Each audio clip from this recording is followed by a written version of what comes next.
Assalamualaikum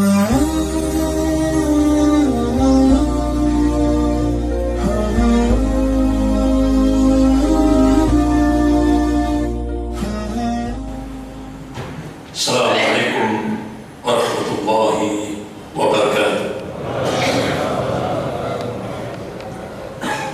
Innal hamdalillah nahmaduhu wa nasta'inuhu wa nastaghfiruh wa na'udzu billahi min shururi anfusina wa min sayyiati a'malina.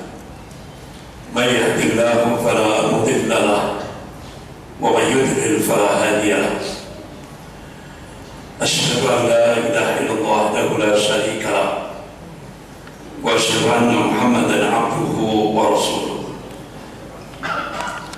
Ya ayyuhalladzina amanu taqullaha haqqa tuqatih wa la tamutunna illa wa antum muslimun. Ya ayyuhan nasu taqu rabbakum alladzi khalaqakum min nafsin wahidah وخلق منها زوجها وبث منهما رجالا كثيرا ونساء واتقوا الله الذي تسألون به والأرحام إن الله كان عليكم رقيبا.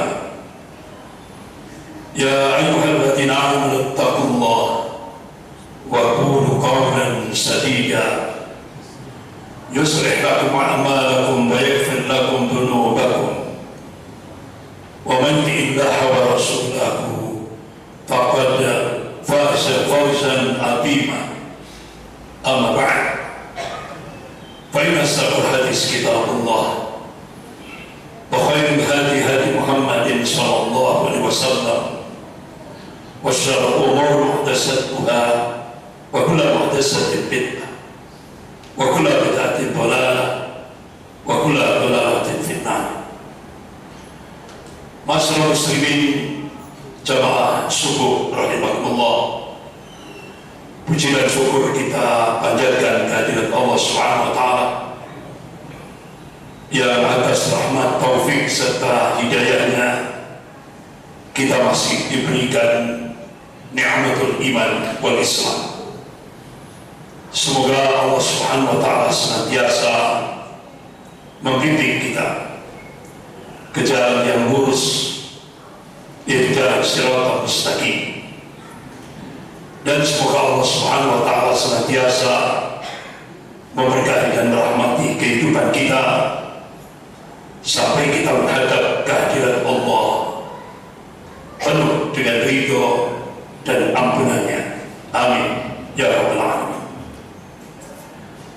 Salawat serta salam semoga tetap tercurahkan pada Rasulullah SAW beserta keluarga, para sahabat dan pengikutnya yang senantiasa istiqomah dalam memperjuangkan syariatnya dan menegakkan sunnah-sunnahnya sebagaimana pemahaman para salafus saleh.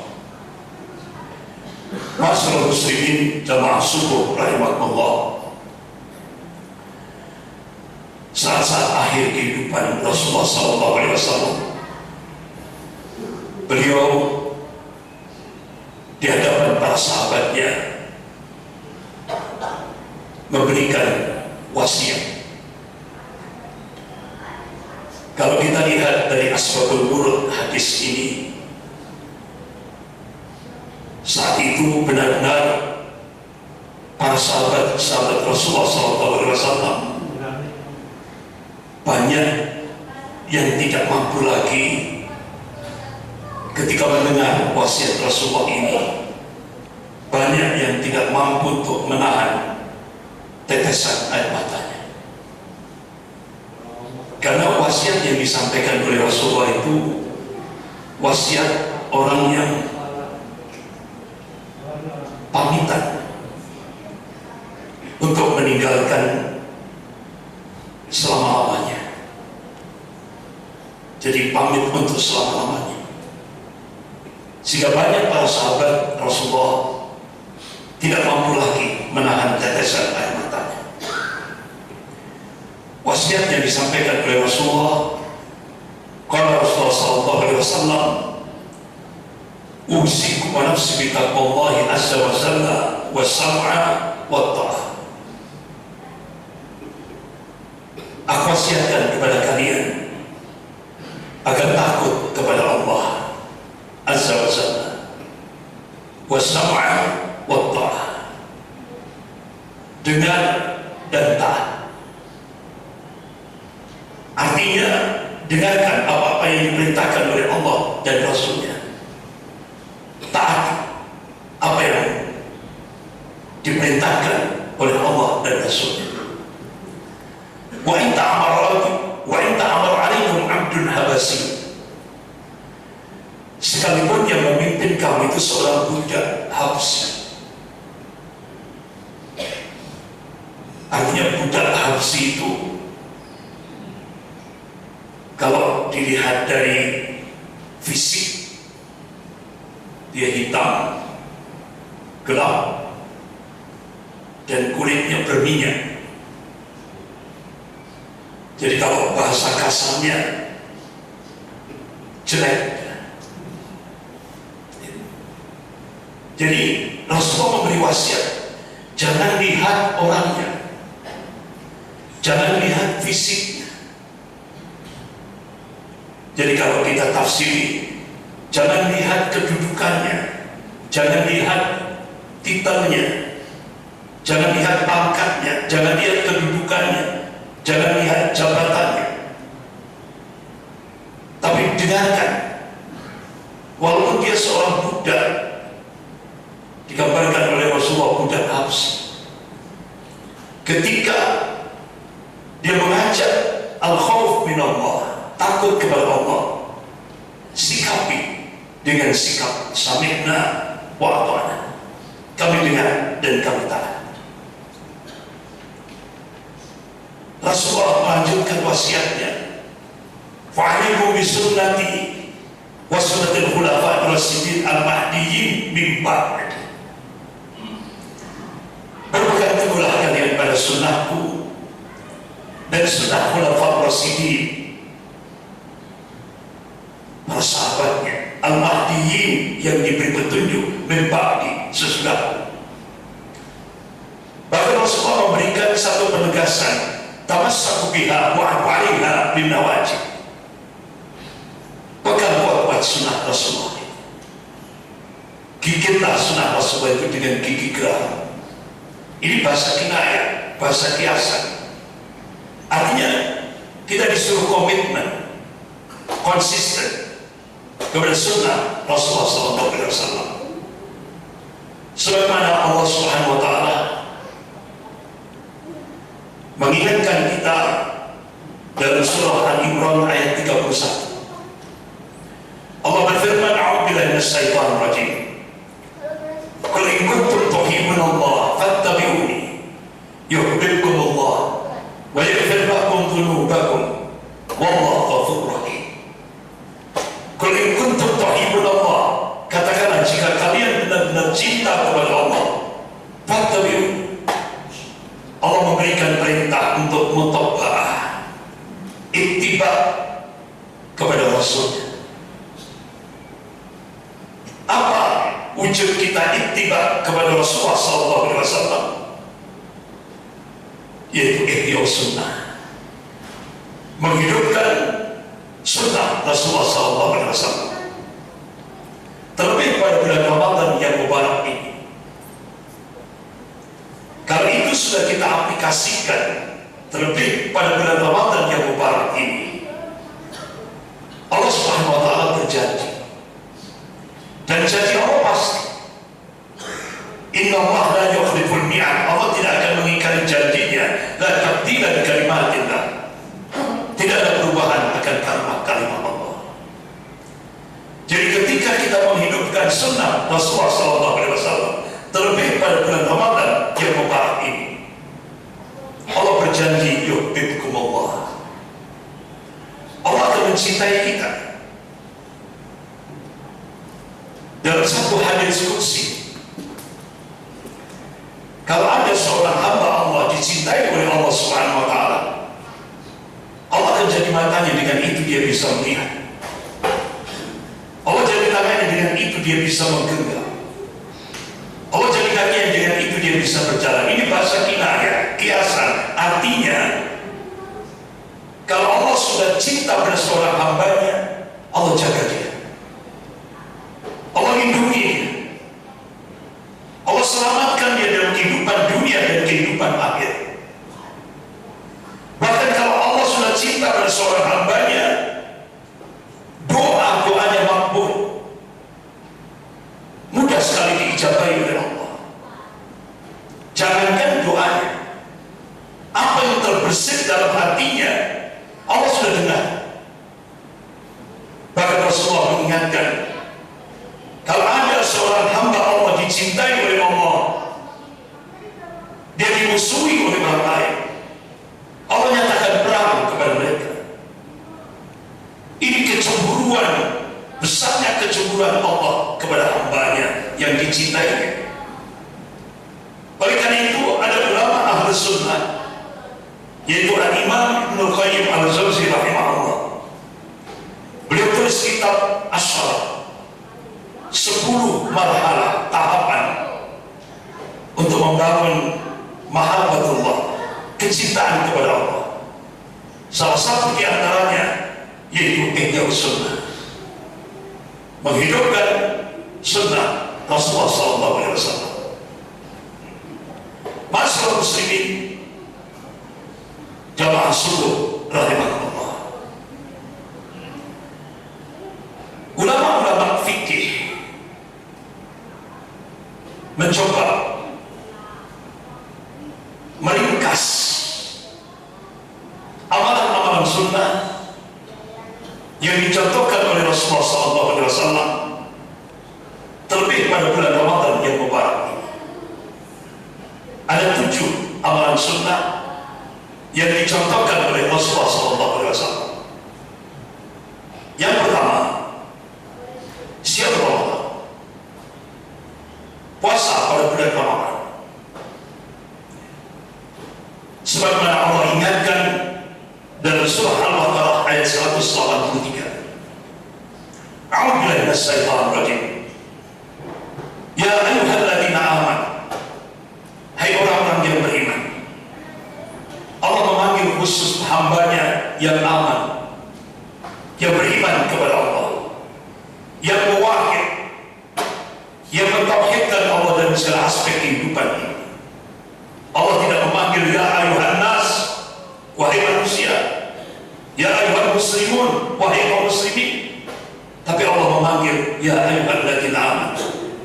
Ini ada kekhususan. Masyarakat muslimin jamaah subuh rahimahullah, kutiba alaikumus syiyam, telah diwajibkan atas kalian berpuasa, kama kutiba alal ladzina min qablikum, sebagaimana telah diwajibkan atas orang-orang sebelum kalian, la'allakum tattaqun, agar kalian bertakwa kepada Allah Subhanahu wa taala. Jadi tujuan Allah mensyariatkan ibadah saum pada bulan Ramadan ini agar kita menjadi hamba Allah yang muttaqi.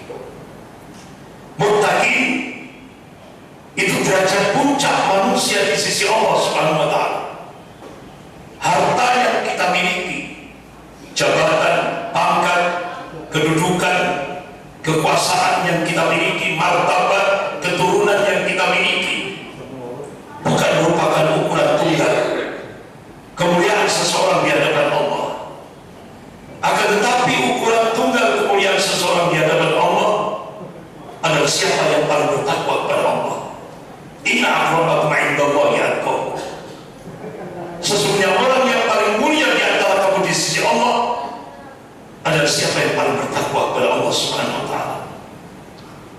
Bahkan Allah Subhanahu wa taala memberikan gambaran tentang karakter hamba Allah yang aman wa taqwa, yang muttaqin.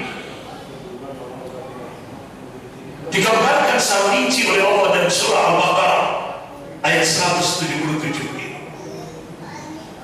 Allah berfirman, a'udzubillahi minasyaitonir rajim. Laisa birru an tuwallu wujuhakum qibala al-masyriqi wal maghrib. Bukanlah yang dimaksud dimaksud albir, amal-amal kebajikan itu dengan menghadapkan wajah kalian ke arah timur dan barat. Walakin albirra, tapi yang dimaksud albir, amal-amal kebajikan itu, kata Allah, man amana billah, yaitu beriman kepada Allah, mentauhidkan Allah dalam segala aspek kehidupan, wal yaumil akhir, dan beriman pada yaumil akhir, wal malaikati, beriman pada para malaikatnya, wal kitabi, kitab-kitabnya, wal nabiyyin, dan para nabinya. Sebagaimana ketika Rasulullah SAW ditanya oleh malaikat Jibril alaihissalam tentang al-iman, Rasulullah memberikan jawaban qala antu'minuna billah, yaitu beriman kepada Allah, wal malaikati, beriman pada para malaikatnya, wal kitabi, kitab-kitabnya, wal rasuli, para rasulnya, wal yaumil akhir, dan beriman pada yaumil akhir, wal qadar kullihi khairihi wasyarrihi, dan beriman pada takdir Allah semuanya, baik takdir yang baik maupun takdir yang jelek. Ini hadis sahih riwayat Bukhari wa Muslim. Kemudian setelah itu Allah memberikan arahan yang konkret, aplikasikan iman ini. Setelah iman ini menggunjang sebagaimana rukun iman yang keenam itu benar-benar kita gunjangkan di dalam kalbu kita, Allah berikan perintah, aplikasikan iman ini. Lanjutan ayat itu, wa'atul mala ala hubbihi, berikan harta yang kamu cintai, dzawil qurba, kepada kerabat, wal yatama, kepada anak-anak yatim, wal masakin, pada orang-orang miskin, wa ibnas sabil, kepada ibnu sabil yang kehabisan bekal di tengah perjalanan, wasaili, pada orang yang meminta-minta, wa fil riqab, kepada hamba sahaya. Inilah ibadah ghairu mahdhah, hubungan horizontal, ibadah sosial. Kenapa Rasulullah SAW memotivasi umatnya untuk menseimbangkan tawazun, tidak hanya ibadah mahdhah tapi ibadah ghairu mahdhah? Karena pernah satu saat ada seorang datang kepada Rasulullah, ya Rasulullah, si fulana itu sholatnya bagus sekali, puasanya Masya Allah bagus ya Rasulullah, tahajudnya Masya Allah bagus sekali ya Rasulullah, tapi sayang dia tidak peduli terhadap tetangganya yang kelaparan. Bagaimana ya Rasulullah? Tempatnya di neraka, terhentak. Artinya apa? Rasulullah memberikan arahan, seimbangkan baik ibadah mahdhah, hablum minallah, dan ibadah ghairu mahdhah, hablum minan nas. Bahkan Rasulullah SAW saat Yaumul Isnin, hari Senin 12 Rabiul Awal, di penghujung waktu duha, Rasulullah letakkan kepala beliau di atas dada istrinya Aisyah radhiyallahu anha. Saat itu Rasulullah menghadapi sakaratul maut. Apa yang terucap dalam ucapan Rasulullah saat beliau menghadapi sakaratul maut? Ummati, ummati, ummati. Masya Allah, saat-saat menghadapi sakaratul maut, Rasulullah masih mikirkan umatnya. Dan di penghujung waktu duha, Rasulullah memberikan wasiat yang terakhir, as-salah, as-salah, as-salah, wattaqullah wa ma malakat aymanukum. Ini wasiat terakhir Rasulullah di penghujung waktu duha Yaumul Isnin, hari Senin 12 Rabiul Awal. Artinya apa? Rasulullah memberi wasiat, jaga sholat, jangan meninggalkan sholat, jangan tinggalkan sholat. Wattaqullah, takutlah kepada Allah. Takutlah kepada Allah. Wa malakat aymanukum. Dan berbuat baiklah kepada hamba saya.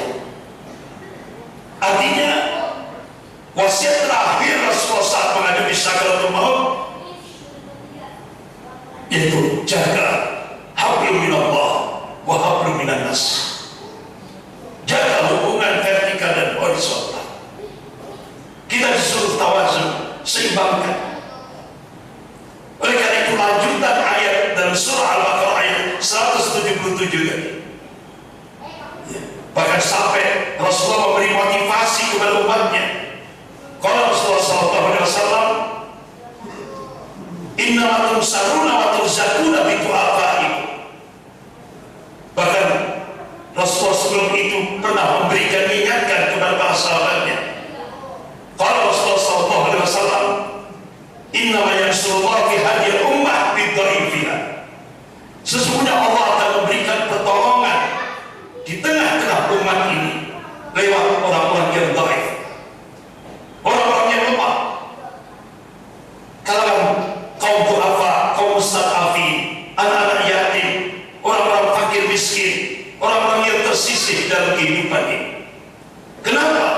Karena kata Rasulullah di sana ada power, ada al-quwah, ada kekuatan. Apa?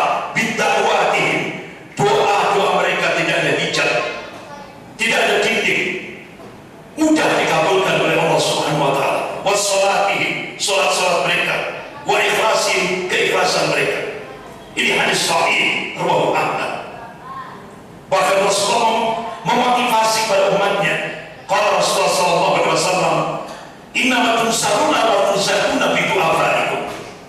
Sesungguhnya kalian akan mendapatkan kesuksesan, kejayaan, kemenangan berkat jasa kaum du'afa di antara kalian. Oleh karena itu para sahabat Rasulullah, kalau mencari Rasulullah, itu Rasulullah seringkali berada di tengah-tengah orang-orang fakir miskin, anak-anak yatim. Kenapa? Di sana ada power, ada kekuatan. Itu tadi, doa-doa mereka tidak ada hijab. Masyarakat muslimin, jamaah subuh rahimahullah. Baru setelah itu, lanjutan ayat itu, Allah ingatkan tentang ibadah mahdoh. Wa aqimus shalah, dirikan salat. Wa atuz zakat, tunaikan zakat. Wal mufuna bi ahdihim idza ahad, tepati janji apabila berjanji. Baru setelah kita diingatkan oleh Allah hubungan hablum minallah, hubungan vertikal, baru Allah mengabarkan puncaknya iman itu apa. Allah kabarkan was-sabirina fil ba'sa'i wad-dharra'i wa hinal ba's. Sabar dalam kesempitan, penderitaan dan perjuangan. Baru ditutup ayat itu, ulaika alladziina shadaqu wa ulaika humul muttaqun. Mereka itulah hamba-hamba Allah yang benar imannya, dan mereka itulah hamba-hamba Allah yang benar takwanya. Inilah gambaran rinci yang digambarkan oleh Allah. Siapa sih orang yang imannya yang benar itu? Siapa sih yang takwanya yang benar itu? Siapa? Allah ungkap secara rinci dari surah Al-Baqarah ayat 177 ini. Dan ini baru bisa kita bangun terlebih pada bulan Ramadan yang mubarak. Nilai pahalanya apalagi kalau kita tegakkan bulan Ramadan. Rasulullah mengabarkan kalau Rasulullah sallallahu alaihi wasallam lil amili fihim ajru 50 rajulan ya'maluna bi amali. Kalian akan mendapatkan pahala sebanyak 50 orang yang beramal semisalnya. Sahabat tanya, ya Rasulullah, ajru 50 minhum, apa yang dimaksudkan dari kalangan mereka? Lah, tidak, ajru 50 minhum dari kalian. Artinya, kalau di bulan Ramadan ini kita tetap istiqamah mentauhidkan Allah dalam segala aspek kehidupan, kita tetap ihya sunnah, menghidupkan sunnah Rasulullah SAW, kita tetap tegakkan amal ma'ruf nahi munkar, itu Rasulullah memberikan kabar nilai pahalanya seperti seperti 50 amalan sahabat Rasulullah SAW. Dan hadis ini banyak dijadikan bahan diskusi oleh ulama-ulama hadis. Kenapa? Karena tingginya nilai pahalanya. Jadi bukan terus akhirnya kita bulan Ramadan, kita terus akhirnya menghindar dari amal ma'ruf nahi munkar. Justru ini kesempatan emas bagi umat Rasulullah SAW. Untuk apa? Untuk melakukan akselerasi amal soleh, percepatan amal, lompatan amal. Karena waktu kita terus dikitari oleh al-maut, kematian. Kapan kita mati, di mana kita mati, dalam kondisi apa kita mati, hanya Allah yang tahu. Oleh karena itu kita dimotivasi oleh Rasulullah. Al-Mubadirah di amal, bersegera beramal soleh. Itu tadi nilainya, dia punya nilai tinggi tadi. Salah satu di antaranya yaitu menegakkan amal ma'ruf nahi munkar, mulai dari ibda' binafsi, mulai dari diri kita, keluarga kita, lingkungan kita, masyarakat kita. Kemudian yang kelima, amalan sunnah yang dicontohkan oleh Rasulullah yaitu iftar sha'im, memberi buka kepada orang yang berpuasa. Itu nilai pahalanya seperti orang yang berpuasa dan Allah tidak mengurangi sedikit pun pahalanya. Kemudian amalan sunnah yang keenam, umrah di bulan Ramadan.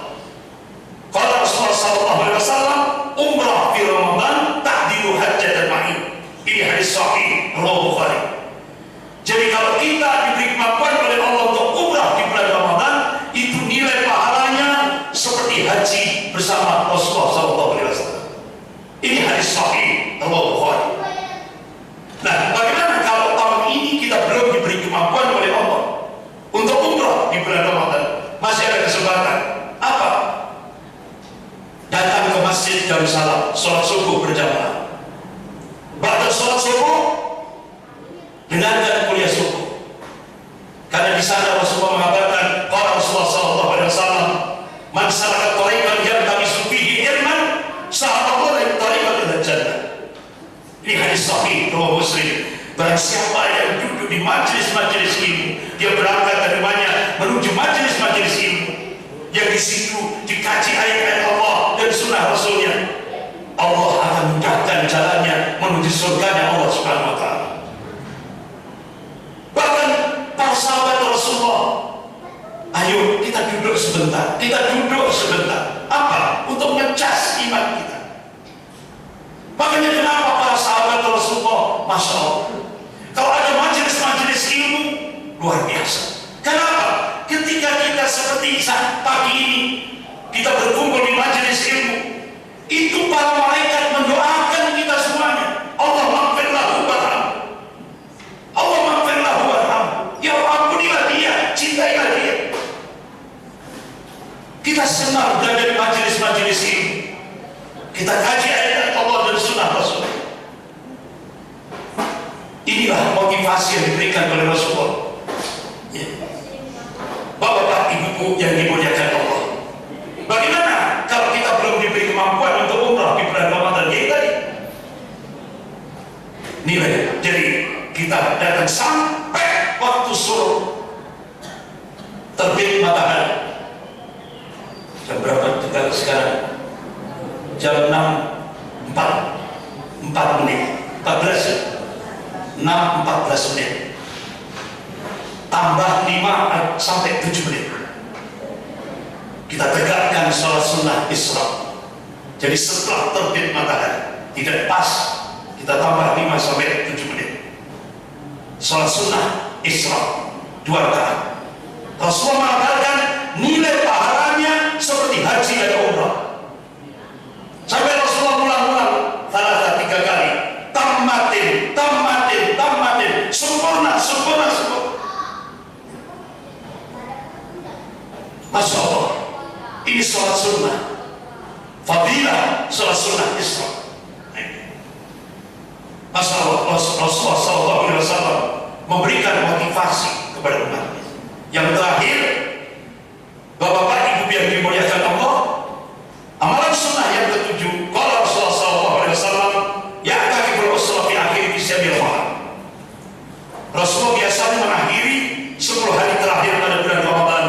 beliau laksanakan, beliau tegakkan ibadah sunnah, yaitu iktikaf, berdiam diri di masjid. Biasanya hari ke-20 pada subuh Rasulullah sudah masuk ke masjid, beliau melaksanakan ibadah sunnah iktikaf. Begitu juga istri-istri Rasulullah juga melaksanakan ibadah sunnah iktikaf, berdiam diri di masjid dalam rangka taqarrub ila Allah, mendekatkan diri kepada Allah dengan ibadah fardu maupun ibadah sunnah. Bahkan Aisyah radhiyallahu anha, istri Rasulullah sallallahu alaihi wasallam, beliau bertanya, "Ya Rasulullah, doa apa yang aku baca ketika saya melaksanakan ibadah sunnah iktikaf?" Rasulullah memberikan arahan, "Allahumma innaka afuwun tuhibbul afwa fa'fu anni. Allahumma innaka afuwun tuhibbul afwa fa'fu anni." Ya Allah, Engkau Maha Pemaaf, Engkau suka memaafkan, maafkanlah hamba. Ini doa-doa yang dicontohkan oleh Rasulullah, terlebih pada saat kita melaksanakan ibadah sunnah iktikaf. Masyaallah muslimin, jamaah subuh rahimahullah, mudah-mudahan Allah Subhanahu wa taala memberikan kemampuan kepada kita semuanya, terlebih jamaah Masjid Darussalam, untuk menegakkan, untuk menghidupkan sunnah Rasulullah di bulan Ramadan yang mubarak ini. Sampai akhir bulan Ramadan, mudah-mudahan kita semuanya mendapatkan apa yang dijanjikan oleh Allah, yaitu derajat puncak manusia di sisi Allah, yaitu muttaqin. Amin ya rabbal alamin. Sekian, lebih kurangnya saya mohon maaf yang sebesar-besarnya. Kita akhiri dengan doa kafaratul majelis. Subhanallahumma wa bihamdika, asyhadu an la ilaha illa anta, astaghfiruka wa atubu ilaik. Wabillahi taufiq wal hidayah. Wassalamualaikum warahmatullahi